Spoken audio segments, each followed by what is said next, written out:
Sunrise பார்க்குற இடத்துக்கு வந்தாச்சு. நல்லா இருக்குது, நல்லா வெளிச்சமாக. இப்போ தான் சூரியன் உதயமாக போகுதுன்னு நினைக்கிறேன்.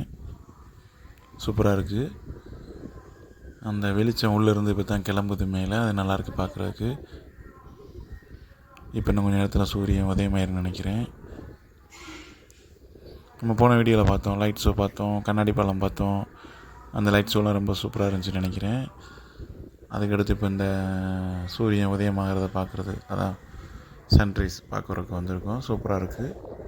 அந்த கொஞ்சம் கொஞ்சமாக வெளியில் வருது பாருங்கள் சன்ரைஸு. அது நம்ம பார்க்குறதுக்கு ரொம்ப சந்தோஷமாக இருக்குது. இதை முடிச்சுட்டு அடுத்து நம்ம வந்துக்கிட்டு அந்த கடற்கரை ஓரமாக அப்படியே விவேகானந்தர் மண்டபத்தை அப்படியே ஒரு ரவுண்டு சுற்றிட்டு அப்படியே அந்த பாலத்தையும் சுற்றிட்டு அடுத்த வீடியோ இதோட நல்லாயிருக்குன்னு நினைக்கிறேன். பார்ப்போம். அந்த வெளிச்சத்தை பாருங்கள், அந்த மேகத்தில் உள்ள வெளிச்சம், அந்த கடல் மேலே உள்ள வெளிச்சம்லாம் ரொம்ப அருமையாக இருக்குது பார்க்குறதுக்கு.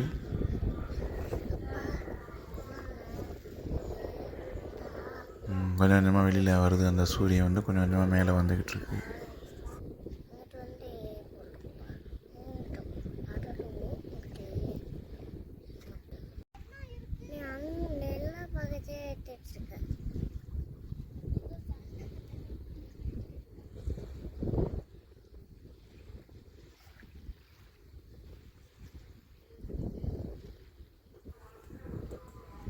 ஓரளவுக்கு சூரியன் வெளியில் வந்துருச்சு. நல்லாயிருக்கு பார்க்குறதுக்கு. சன்ரைஸ் பார்க்குறதுக்கு நல்ல வெளிச்சமாகவும் நல்லாவும் இருக்குது. நாங்கள் வரும்போது கொஞ்சம் இருட்டாக இருந்துச்சு.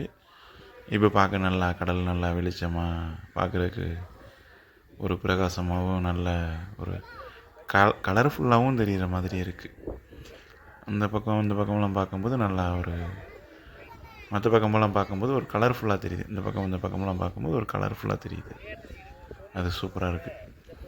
இப்போ நம்ம இதை முடிச்சுட்டு அடுத்தாப்பில் வந்து நம்ம அந்த கடற்கரை ஓரமாக அப்படியே விவேகானந்தர் மணி மண்டபத்தை அப்படியே ஒரு ரவுண்டு அந்த போட்டுலேயே அப்படியே சுற்றிட்டு வரலான்னு இருக்கோம்.